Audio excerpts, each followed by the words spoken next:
There was a great revival in the Hebrides in the early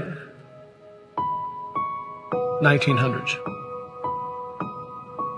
Began to moved up to the pleading for it into the 40s. Maybe we could say it topped out in the early 50s. Two old women, one was 84 years old and one was 82 years old. One was blind and one was humped over so badly with spinal stenosis, just arched over. But they had passion for revival. They wanted God to work. This is what happened. They couldn't even get out to the church to pray. They couldn't even get out to the church to worship. Their house became a place to meet. People came in. They got so passionate about revival coming to their Isle, the Isle of Lewis. They got so passionate about it. They confronted the preacher and wanted to know if he was thoroughly right with God. And they prayed and prayed and prayed. And they'd seen the Lord, they said, with the church filled up and God blessing, a great overflow. And the fire of God struck that tiny little obscure place off the coast of Scotland. And when it happened, there was a young teenage boy that got saved in it. His name was Donald. And the preacher became so dependent upon Donald and so close to Donald, he would ask him to lead in public prayers and help him with the meetings, and he did. Oh, how God worked. People began to hear about it, and the revival fire spread. It spread. And God blessed in a great way. Those two old women, the kind of people don't want in a church anymore. And from that same island, there was a young girl who was a cousin to Donald Smith, who immigrated to America. Her name was Marianne Smith McLeod. She came to America in 1936. She met a man named Fred, and they were married. They fell in love. They were married. God blessed in a great way. And those old women were her aunts. And they came out of that fiery revival. They really experienced revival. And they sent a Bible, a copy of the Word of God that had been used in a special way in that revival, to Marianne. She started having children. I think it was 1937 she had her first child. They named him after his father, Fred. Then she had her second child, named after herself, Marianne. Then she had her third child, Elizabeth. Then she had her fourth child. And she was so impacted by this teenage boy God had used in that revival of the Hebrides. She named him Donald. And she gave him that Bible, that Hebrides Revival Bible. He was born in 1946. He's now the 45th President of the United States. And that Revival Bible is in the Oval Office. I'm saying to you, I don't know how, why, I don't know how it all comes together. But I believe God is putting some things together to give us just a window. If He could find some open people who know what the window's for. Can this be the time the window's open? Providentially, God has prepared the moment, and we will become the people of prayer, pleading with God. This is a plea. Will Thou not revive us again? Will you be a part of that? Will you?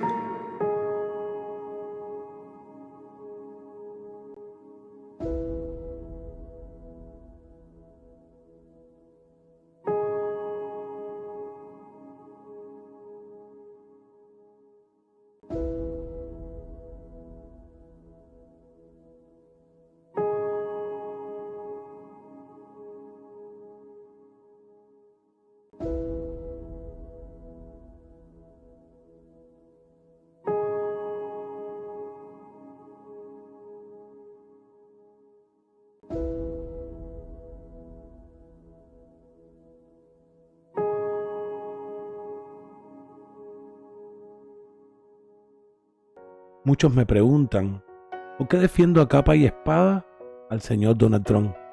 ¿Por qué lo admiro? ¿Por qué sigo tan de cerca lo que hace y también el movimiento Q? Me preguntan, ¿por qué he desgastado tanto en mi tiempo y he cambiado la manera de cómo llevo mi canal? En hacer ver bien a la figura de este presidente que quizás, y lo más seguro, nunca sabrá quién soy. Y la respuesta que le puedo dar a todos los que escuchen este video es que ha logrado que vea en él algo que quizás muchos no han visto, y no los culpo. Desde hace rato me di cuenta que nuestros valores como sociedad están siendo atacados, degradados, destruidos. Mujeres contra hombres, negros contra blancos, musulmanes contra cristianos, hermanos contra hermanos. Y es que hay intenciones claras de una dominación globalista. Cada vez son más evidentes.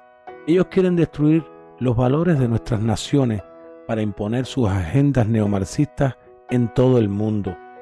Y veo cómo lamentablemente ningún líder alza su voz para enfrentar esta amenaza, y no todo lo contrario.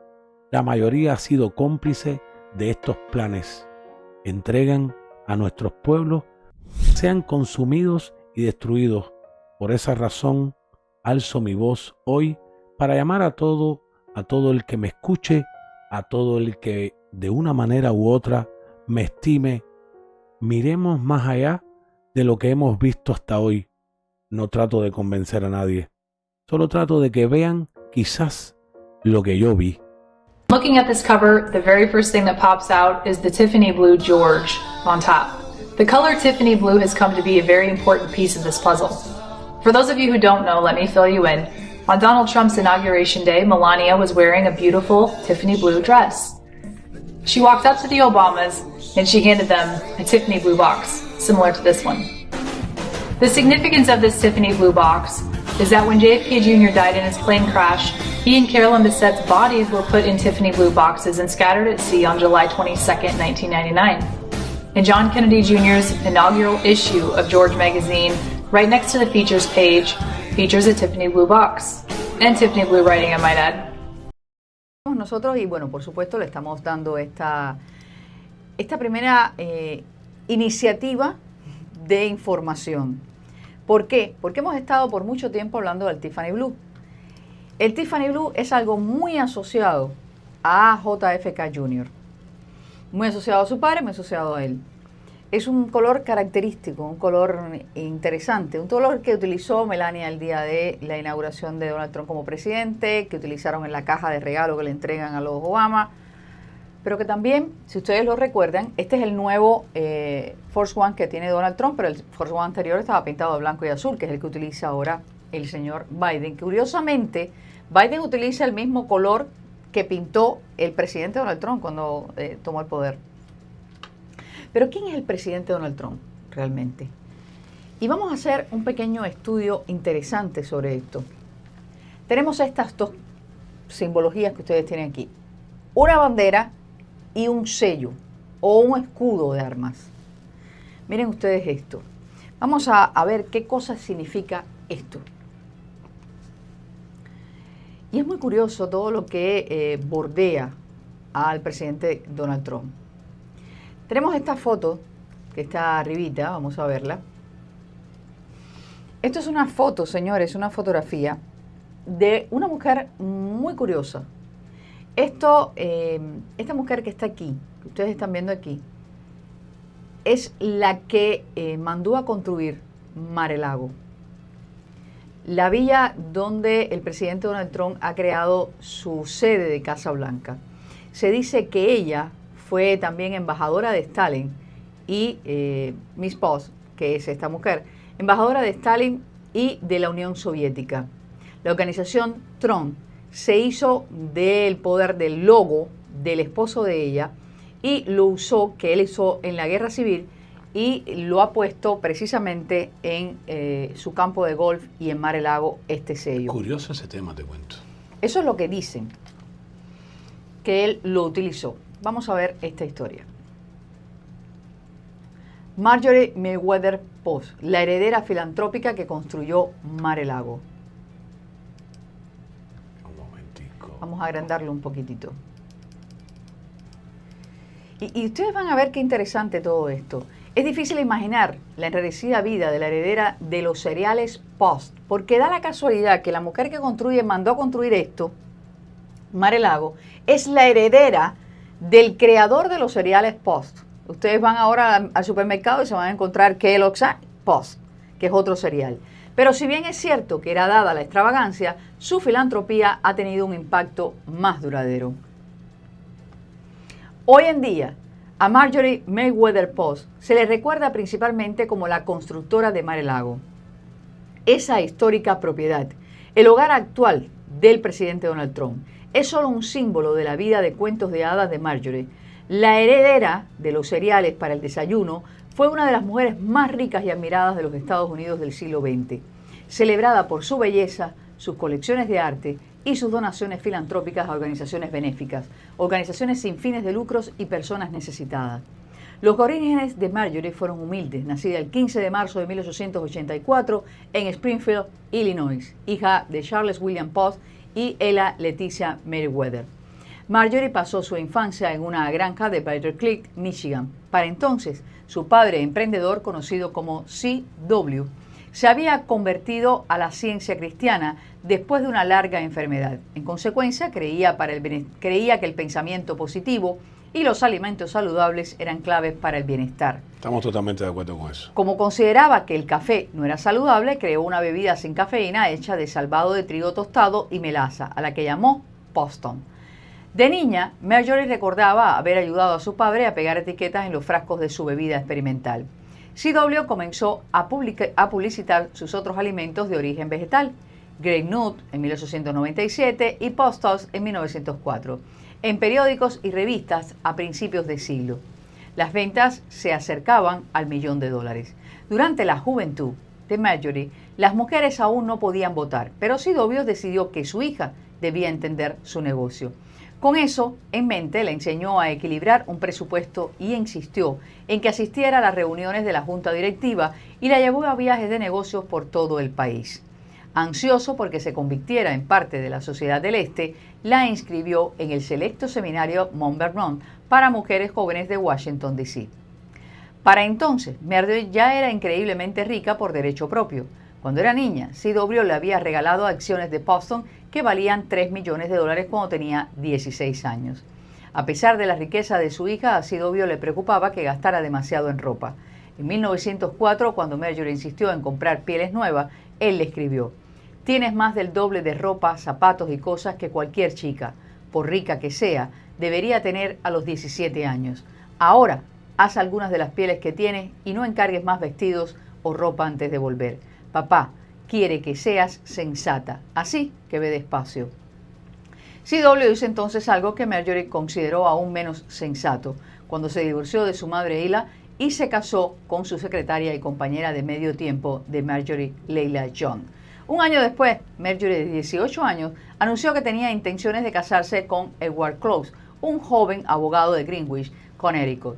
Su boda, del 5 de diciembre de 1905, fue noticia en todo el país. Uno de los periódicos de New York predijo que los Close ocuparían una posición destacada entre los más jóvenes, ya que la novia es 2 veces millonaria y el novio es descendiente de una de las familias más antiguas de la metrópoli.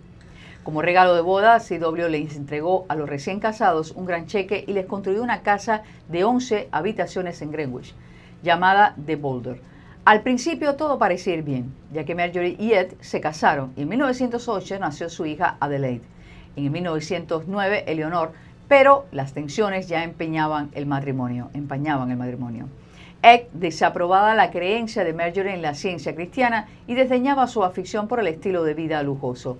Marjorie no estaba más contenta con Ed, pues encontraba aburrida la sociedad de Greenwich y pensaba que Ed bebía demasiado.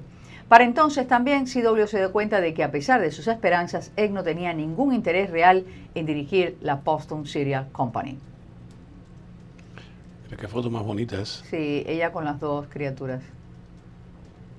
El 9 de mayo de 1914, Marjorie sufrió una conmoción cuando C.W., convencido de que padecía una enfermedad terminal, se suicidó.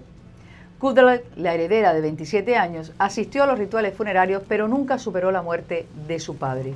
Afortunadamente, C.W. ya contaba con gerentes capaces que continuaron dirigiendo la Boston Cereal Company de manera rentable hasta el comienzo de la Primera Guerra Mundial. Después de que Estados Unidos entrara en la guerra, Ed fue reclutado y Marjorie comenzó a enrollar vendas para la Cruz Roja para ayudar a los niños allá. Con la esperanza de hacer una contribución más significativa, decidió financiar un barco hospital del ejército con destino a Francia. El 30 de julio de 1917, mientras ella y Adelaide, de 9 años, observaban el barco camuflado salir del puerto, fue embestido inadvertidamente por el SS Panama. Médicos, enfermeras, soldados y la tripulación fueron rescatados del barco que se hundía, pero se perdieron todos los suministros médicos. Marjorie no se dejó intimidar. 8 días después financió un segundo lote de suministros, que fueron transportados en el SS Finland a Senneval, Francia. Allí, su donación ayudó a establecer el hospital de base número 8, que se convirtió en la instalación más grande de la Cruz Roja en Europa en tiempos de guerra. En 1957, Francia le tocó a Marjorie su más alta condecoración civil, la Legión de Honor francesa. La creación del Hospital del Ejército también reflejó la rápida evolución de la filosofía personal de Marjorie. Las mujeres, especialmente las ricas, podían ejercer el poder utilizando su dinero con fines políticamente redentores. Poco después, Ed regresó de Europa, donde recibió una medalla de honor de Francia. Sin embargo, su matrimonio con Marjorie fracasó y terminó en divorcio. Varios años antes, ella había conocido al legendario corredor de bolsa Edward Francis Houghton, recientemente viudo, conocido como E.F., aunque de baja estatura. E.F. era atractivo, se vestía con elegancia y era un narrador tan talentoso que en 1919, cuando Marjorie lo volvió a ver, se enamoraron. Después de su matrimonio, el 20 de julio de 1920, E.F. se convirtió en el presidente de Boston Cereal Company. 3 años más tarde, Marjorie dio a luz a su tercera hija, Nedenia, la futura estrella de cine, Dina Merrill. En invierno, los Houghton residían en Florida, donde se los consideraba los líderes glamorosos de la sociedad de los nuevos ricos, que entonces surgía en Palm Beach. Después de vivir allí en varias cabañas lujosas, Marjorie decidió construir una casa más grande donde pudiera recibir invitados con más estilo. Finalmente, eligió 17 acres en una zona de jungla entre Lake Worth y el Atlántico. Después de que la parcela quedara libre de vegetación selvática, la arquitecta Marion Webb diseñó el plano de planta con todas las habitaciones dando a un patio central. Sin embargo, eso no satisfizo a la heredera, que quería crear una casa más única que las otras mansiones palaciegas que se alzaban en ese momento a lo largo de la costa. Por sugerencia de sus amigos, el empresario Florence Selger y su esposa actriz Billie Burke contrajo a Joseph Orban, un arquitecto y escenógrafo vienés, que mejoró el diseño de Webb creando una estructura hispano-morisca en forma de media luna coronada por una torre solitaria. Un gran patio circular sirvió como pieza central para la propiedad de las 115 habitaciones, bautizada como Mar-a-Lago, del latín que significa del mar al lago. La nueva casa de los Houghton se completó en 1927 a un asombroso precio de $2.5 millones. Cuando los amigos expresaron su fascinación por la casa, F se encogió de hombro. ¿Sabes que Marjorie dijo que iba a construir una pequeña cabaña junto al mar? Mira lo que tenemos. Una pequeña cabaña. Ya. Mientras tanto, durante los años de auge de los locos años 20, EF realizó cambios drásticos en la antigua empresa C.W.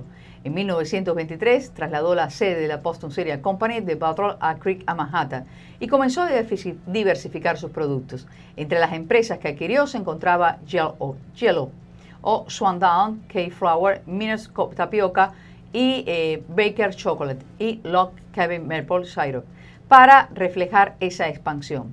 EF cambió el nombre corporativo a Boston Company.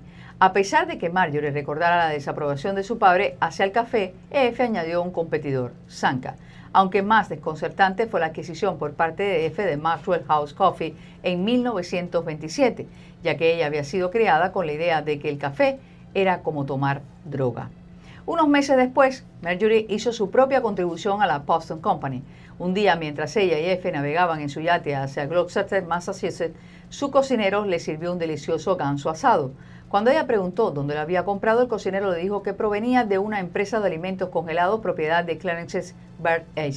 Y en esa época, los alimentos congelados eran generalmente de mala calidad, así que por curiosidad, la heredera visitó a Bird Aid en su empresa, General Seafood Corporation. Allí se enteró de que esta compañía, este hombre, había perfeccionado un método de congelación rápido para el pescado que había observado en Labrador, practicado por los Inuit.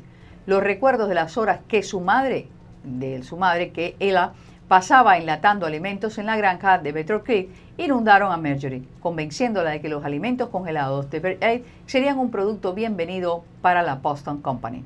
Estoy hablando en nombre de las amas de casa, le dijo a su marido. Los alimentos congelados reducirán considerablemente su trabajo. Es una oportunidad que no podemos permitirnos desaprovechar. Sin embargo, EF afirmó que la idea no era práctica, ya que los comerciantes de comestibles tendrían que instalar congeladores en sus tiendas para venderla. Créeme, Ned, comprarán los electrodomésticos, lo harán, insistió Marjorie.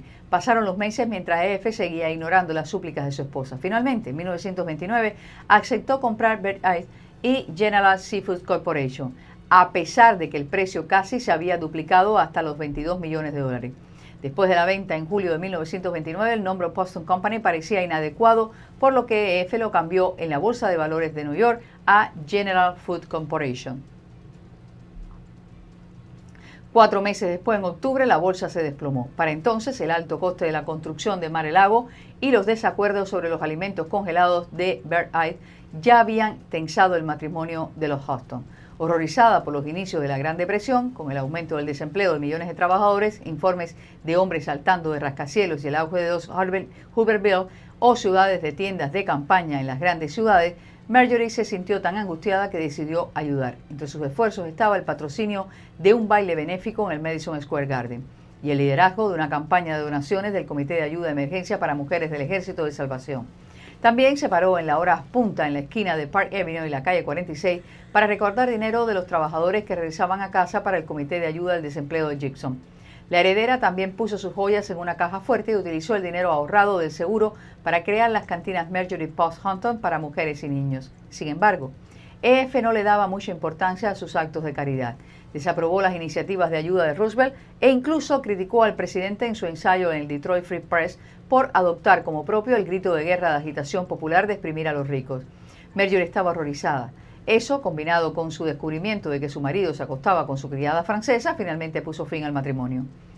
Durante las siguientes 4 décadas de su vida, hasta su muerte en 1973, Marjorie se convirtió en una de las principales filántropas de Estados Unidos que apoyó instituciones como la Cruz Roja, el Ejército de Salvación, los Boy Scouts de América, la Orquesta Sinfónica Nacional y el futuro Centro Kennedy para las Artes. Sin embargo, hoy en día, el monumento más visible de su vida es Mar-a-Lago, un recordatorio de una época de glamour despreocupado de grandeza majestuosa que ya pasó hace mucho tiempo. Cuando usted lee esta historia, usted se pone a pensar y dice, ¿fueron estas familias junto a otras los que trajeron lo que estamos viviendo hoy en día? ¿Los que trajeron a la sociedad las comidas que variaran? Las comidas, por supuesto, congeladas.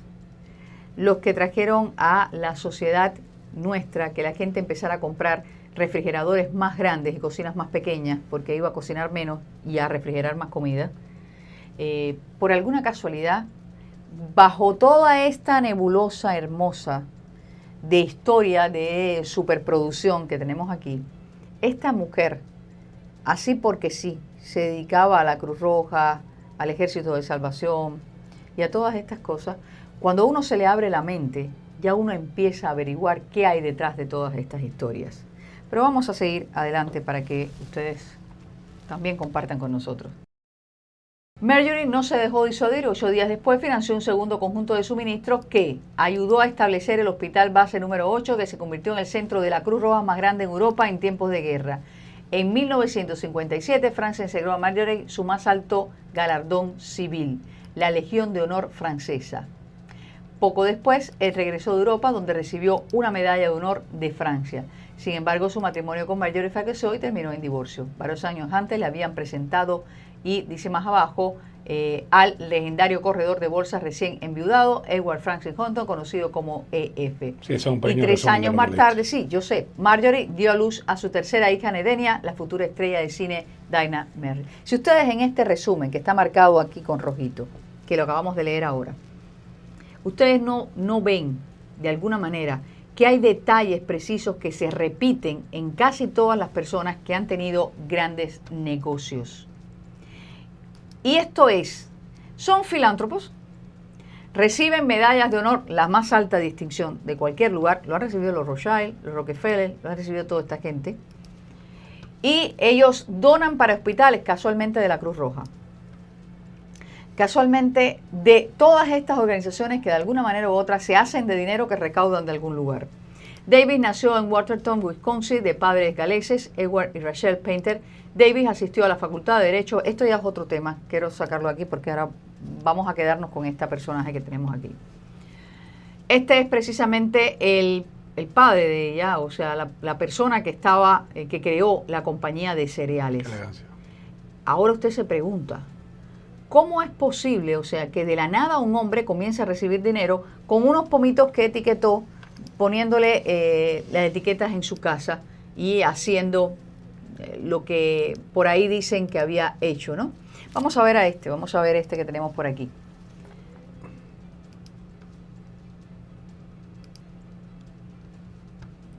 Y esta es la casa que hereda Donald Trump, precisamente, la casa de Mar-a-Lago. Pero la hereda o la compra porque ya estaba totalmente en bancarrota.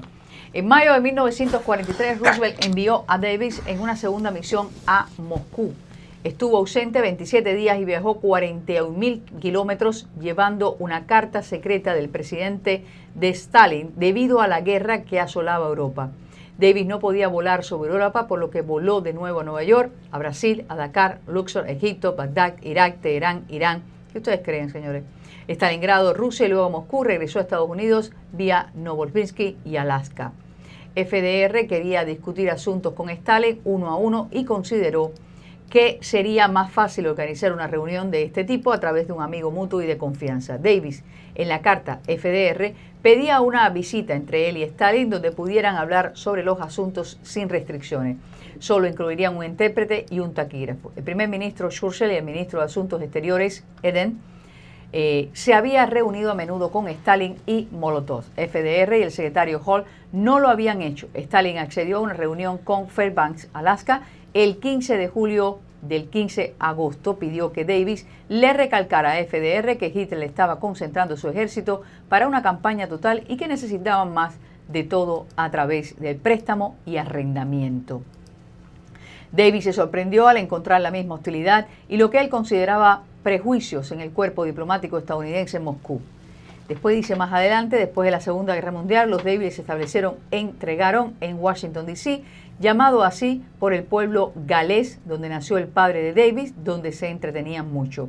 En 1945, Davis fue nombrado enviado especial del presidente Harry Truman con rango de embajador para conferenciar con el primer ministro Churchill, el asesor especial del presidente Truman, y el secretario de Estado James F. Barnett. ¿Por qué estamos hablando de esto? Las cenizas del embajador Davis estaban enterradas en la cripta de la Catedral Nacional, sube un poquitico, en Washington, D.C. Este hombre también estuvo vinculado con Rafael Trujillo de República Dominicana. Y si usted busca un poquito más de historia atrás, vamos a la que tenías anterior.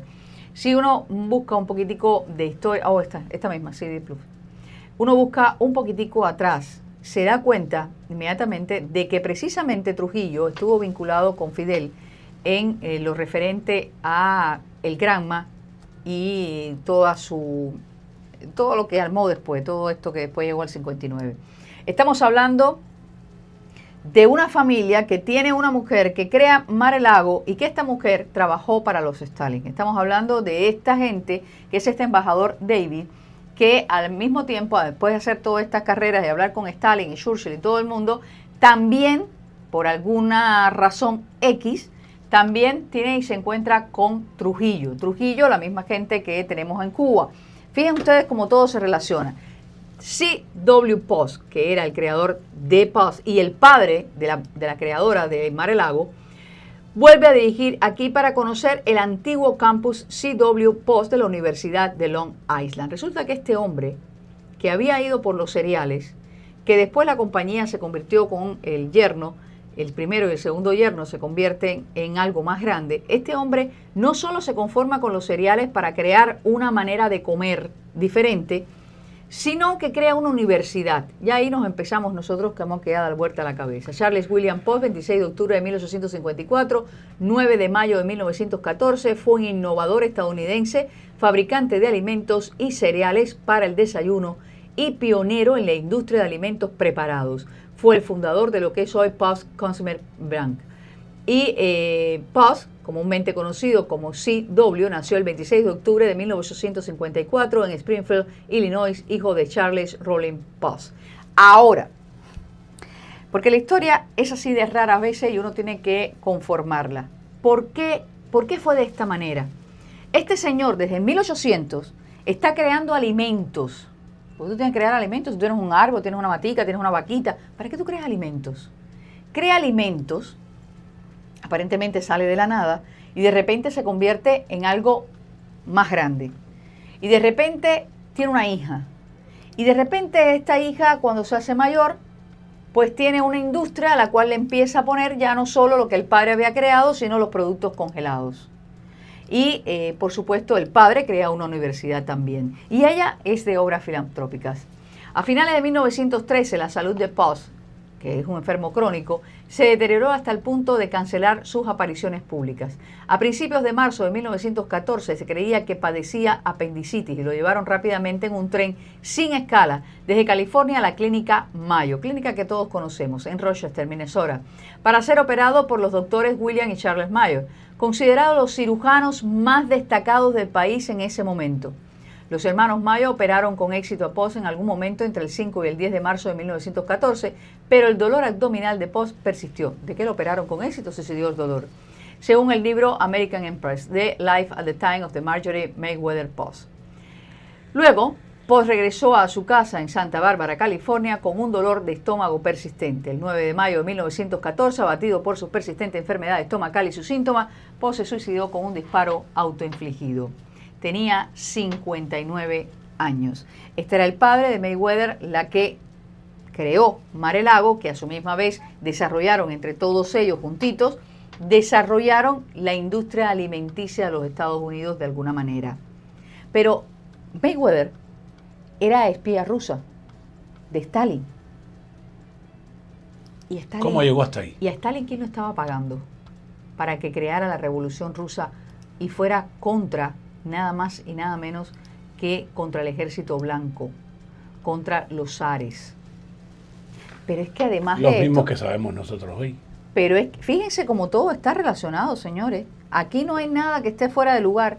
Esta mujer, con sus 17 acres de tierra, crea esta superpotencia que sale no de la nada, sale de su papá, que se comienza a crear alimentos que son alimentos, vamos a decir, dice él que nutricionales. Hello.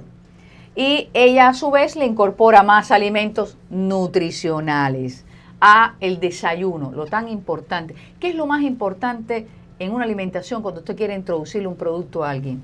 El desayuno. Porque el desayuno va a las escuelas, el desayuno va a los niños. Si usted le garantiza a un niño que coma lo que usted produce, significa que lo va a comer Toda por la vida. 80 años. Pero además se lo va a enseñar al hijo, se lo va a enseñar al nieto, se lo va a enseñar al bisnieto. Eso significa que es productivo su negocio. Y eso fue lo que hicieron esta gente. Pero miren que de aquí, de una cosita así, llegaron allá a Rusia, toda esta gente. Donald Trump está emparentado con la mayoría de los islandeses y la realeza danesa y noruega. Según el genealogista irlandés Odur F. Helgason, el presidente, vamos arribita, Donald Trump es descendiente directo de Håkon V, rey de Noruega. Trump también está emparentado con la reina Margarita II de Dinamarca, el presidente islandés Goni Tent Jonassen y de hecho con casi todos los islandeses. Donald Trump, hijo de Noruega. Helgason se interesó en el linaje de Trump después de que las especulaciones sobre el posible parentesco de Donald Trump con los islandeses se volvieran virales en Facebook. Helgason un ex pescador, es uno de los genealogistas más destacados de Islandia y presidente del servicio de genealogía ORG en Reykjavik. En su exploración del parentesco de Trond con los islandeses, Helgason también lo rastreó hasta Guðni Th. Jóhannesson, actual presidente de Islandia. Naturalmente, ya que es el jefe de Estado de Islandia, escribió Helgason en Facebook. Los dos presidentes están de hecho emparentados a lo largo de 25 generaciones, y es la foto que usted vio ahí arriba, y comparten un antepasado común en nada menos que el rey Håkon V de Noruega, un rey de la era vikinga, que reinó en el 1299 a 1319. El presidente Trond es descendiente de la única hija legítima de Håkon, la duquesa, Inverjón Haraldssonda, que por matrimonio se convirtió en princesa sueca y fue la madre del rey Magnus de Noruega y Suecia. El presidente Jóhannesson es descendiente de la hija ilegítima del rey Håkon Agnes. O sea, que el actual presidente de Noruega es el heredero de la hija ilegítima, y Trond, el presidente de los Estados Unidos, es el heredero de la hija legítima. Según Helgason, la mayoría de los islandeses están de hecho emparentados con Trond a través del mismo linaje, aunque por una pequeña fracción. El presidente de Islandia y el presidente de los Estados Unidos están emparentados a través de 25 generaciones, escribe Helgason en Facebook, mientras que el autor, el propio Helgason, está emparentado con él a través de 20 generaciones. La mayoría de los islandeses pueden rastrear su ascendencia Gora hasta Gora Krimi o Gora el Cruel, escribe Helgason, y puedes buscarlo para ver qué relación tienes con Trond. Islandia tiene uno de los mejores registros genealógicos del mundo gracias a Landnámabók, que documentó el asentamiento vikingo de la isla, las sagas de la Islandia, y un registro bastante decente a lo largo de los siglos.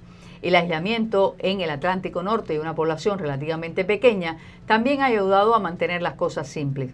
Los islandeses pueden buscar su ascendencia en una base de datos genealógico en línea mantenida por Decode Genetic, una empresa biofarmacéutica de Reykjavik. Y bueno, ahí tienen ustedes todo el historial que se une aquí.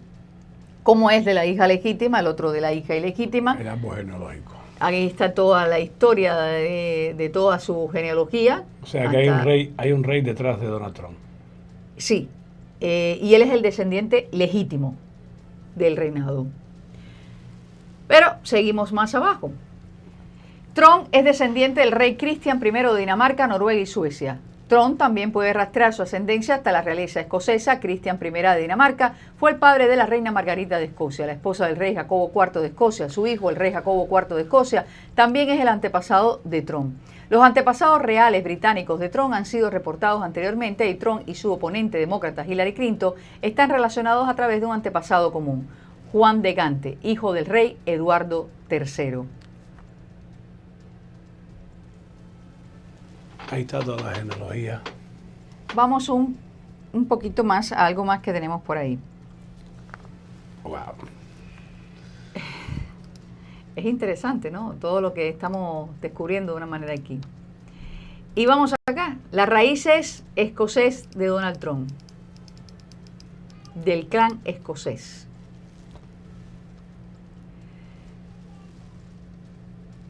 La historia del nieto de un pescador de habla Hellcat de una zona remota de las Islas Ibéricas que llegó a convertirse... Esto es de Scotsman, señores. Esto que estamos leyendo no es alguien que lo buscó por aquí en ningún lugar. Esto es un periódico de Escocia que lo está publicando. Que llegó a convertirse en líder del mundo libre de esas Islas Hébridas. Suena como si surgiera de las páginas de un guión de Hollywood. Sin embargo, el ascenso de Donald Trump a la presidencia de Estados Unidos parece ser tenido en cuenta poca atención, al menos por parte de él, a su ascendencia a la isla de Lewis. Los vínculos comerciales de Trump con Escocia han sido bien documentados desde la controvertida construcción de su campo de golf en Aberystwyth hasta su relación de amor-odio con el ex primer ministro Alex Salmond. Podría decirse que en ningún otro lugar, además de Estados Unidos, se ha sentido su presencia más que en Escocia. Sin embargo, sus visitas a su tierra ancestral han sido breves y fugaces en el mejor de los casos. Su madre, Mary MacLeod, nació en el pequeño pueblo de Tom en Lewis en 1912, antes de partir de la isla hacia los Estados Unidos en el RMS Transislavia de 1930. Pero Tron ha visitado la isla solo 2 veces en su vida. En su última y breve estancia en 2008 se dice que pasó 97 segundos dentro de la casa familiar, una antigua finca modesta y llena de guijarros donde Mary nació y creció junto a 9 hermanos mayores, un mundo muy alejado de la opulenta y vida de Donald Trump. Me gusta, me siento muy cómodo aquí, creo que me siento escocés, anunció a los periodistas que lo esperaban después de salir de la casa antes de abordar su Boeing 727 privado y decir adiós a la isla 3 horas después, aparentemente para no regresar nunca. Sin embargo, si hubiera permanecido más tiempo y hubiera profundizado en la historia de su familia, habría descubierto la breve y tempestuosa historia de los MacLeod de Lewis. El nombre de MacLeod tiene sus raíces en el nórdico antiguo. La isla de Lewis sirvió y siguió siendo parte de Noruega hasta el siglo XIII y se cree que proviene de la palabra Leghol, que significa feo. A principios del siglo XIV, el clan MacLeod se había dividido en 2 ramas, los que vivían en Lewis, que más tarde llegaron a poseer tierras en Raxe, y los MacLeod de Nordvegan y Harris. Los MacLeod de Lewis obtuvieron por primera vez tierras en el continente en Asín, bajo el reinado del rey David II, a mediados del siglo XIV, que se sumaron a las tierras que poseía Rasai, Skye y Gerlos y rivalizan con las que poseían los MacLeod de Harris. Sin embargo, sus intentos de apoderarse de más propiedades en el continente resultaron infructuosos. Después de un ataque a las tierras del clan de Michael en Strandheimer, el grupo de asalto fue emboscado y casi aniquilado en las orillas norte del río Oikel, en lo que se conocería como la batalla de Tutan Tarbash o Matanza Abundante, por su nombre en inglés. A pesar de su fuerte presencia continua en el noreste del país, una serie de conflictos en ramas y familias del clan destruyeron la línea original de jefes durante el siglo XV.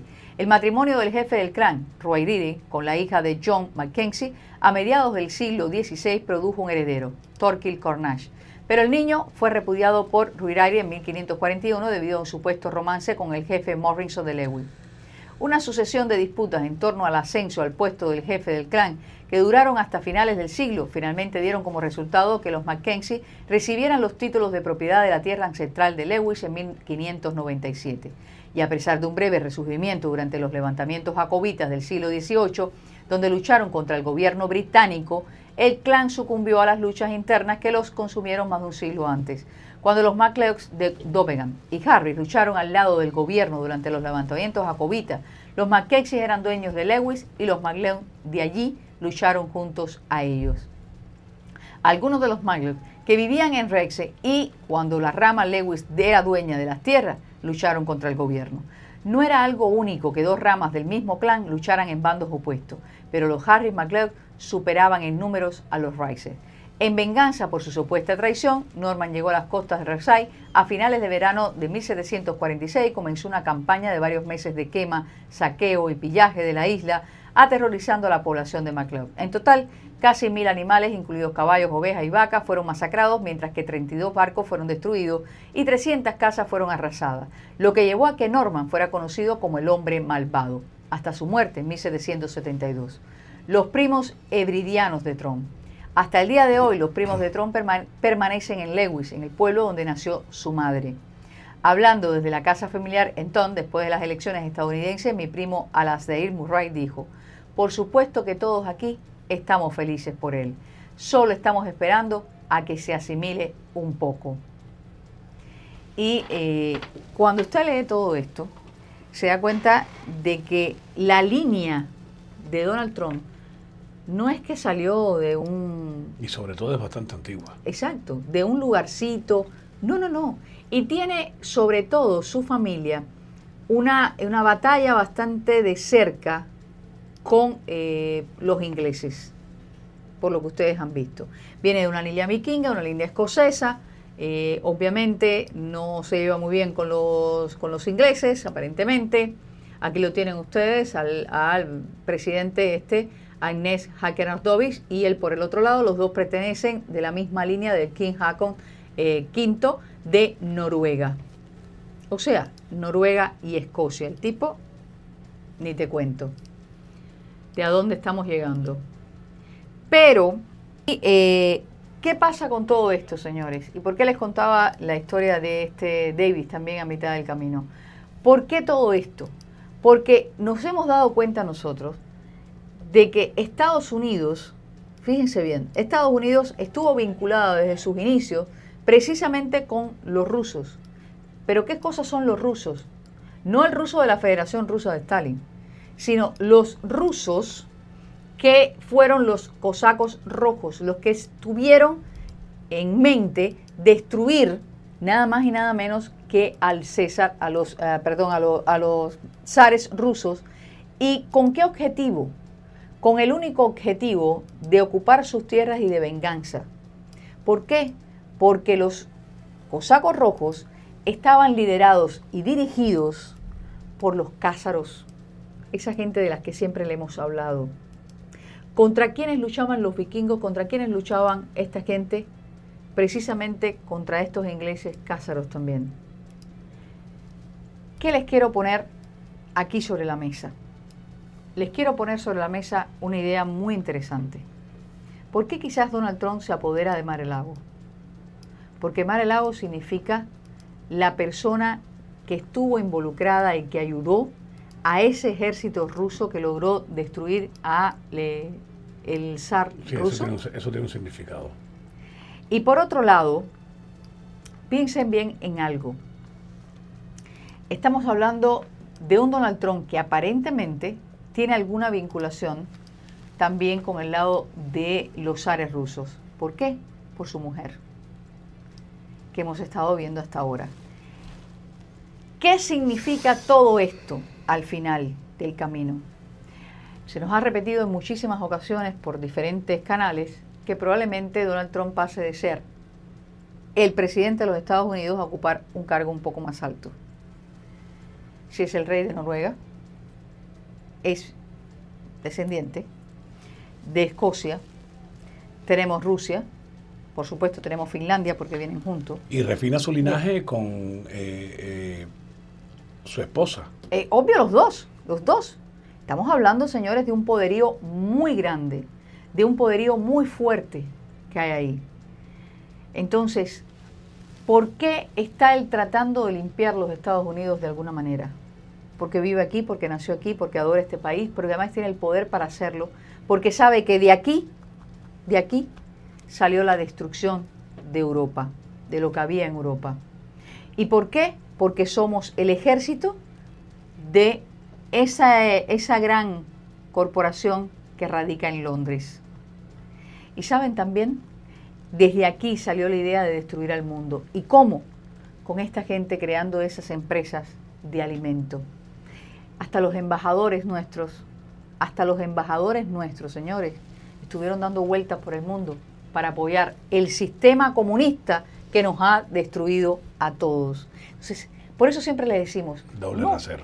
no miren la historia de la manera así lineal, nada de esto se lo cuentan a usted en la historia, no lo mire de manera lineal, mírelo desde arriba y vamos a entender muchas cosas de lo que está pasando. Esto que está ocurriendo hoy en nuestros días es algo, señores, histórico,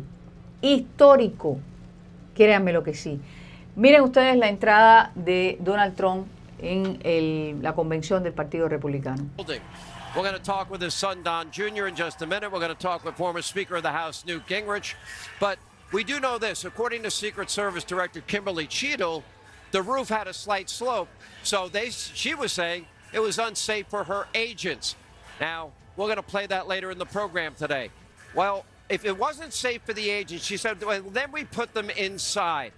Well, why didn't you have the building surrounded around the perimeter?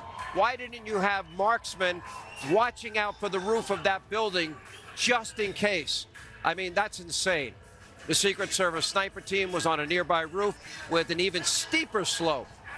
There you can see Donald J. Trump. Looks like he's moving up to your box from last night. Going up to the booth. And Donald Jr. is with us. Now, the director's not Señores, es Donald Trump el unificador del mundo. Es Donald Trump la persona que va a devolverle al mundo su grandeza, que va a sacar de la tierra a esta gente que se han dedicado a destruirnos, por alguna casualidad, puede ser él, pudiera ser. Esto es una película que recién Department in the sale. United States government. Es una película, por supuesto, contando esas élites que Donald Trump The quiere way that the destruir, intelligence community precisamente. handled the so-called Russia dossier, and overall, how do you think of the way they've handled Donald Trump?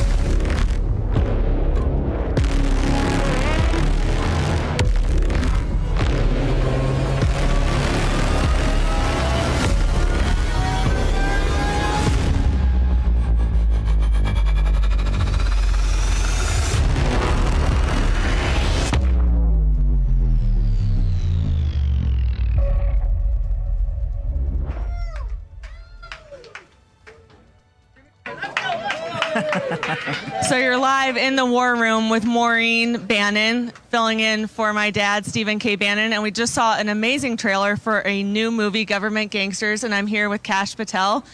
Kash, where can the audience see this movie? So I'm proud to announce, in partnership with your father and War Room Studios, that we are going to be premiering the worldwide premiere of Government Gangsters right here at the RNC on Thursday. Doors open at 2 p.m. on Thursday at the Miller High Life Theater, and it is free. So everyone should come watch the best-selling book be turned into a best-selling movie by your father. And if they aren't in Milwaukee or the surrounding area, where can they see this movie? Well, I think we're going to offer it to them on warroom.film, warroom.film. You can actually pre-order right now. Sales are going through the roof, but we want everyone to see it because your father and his team did such a fabulous job putting this together in such a short period of time. So give us a little bit of background about the movie and like what made you want to make it into a movie? I did not. Enter Stephen K. Bannon. So I did not want to write a book. I wrote a book. And of course, thanks to President Trump, it became a bestseller.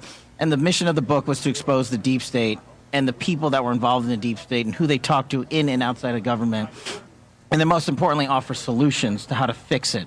So President Trump called it the roadmap for 2024 and the blueprint for taking out the deep state. I was very honored by that. And then your dad, when I started doing War Room, was like, we're making this new movie. I was like, no, we're not.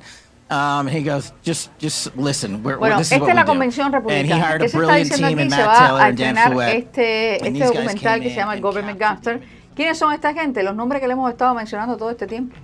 Todos esos personajes. Ahí están toditos los reunidos. Está hasta Victoria Nuland, por cierto. ¿Por qué? Porque Victoria Nuland fue la que provocó lo que aconteció después en Ucrania. Ucrania es Crimea, la parte que le tocaba a Rusia, por lo que se ha comenzado todo esto.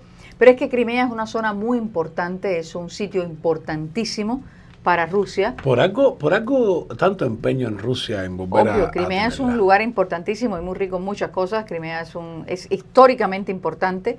Entonces, ¿qué sucede?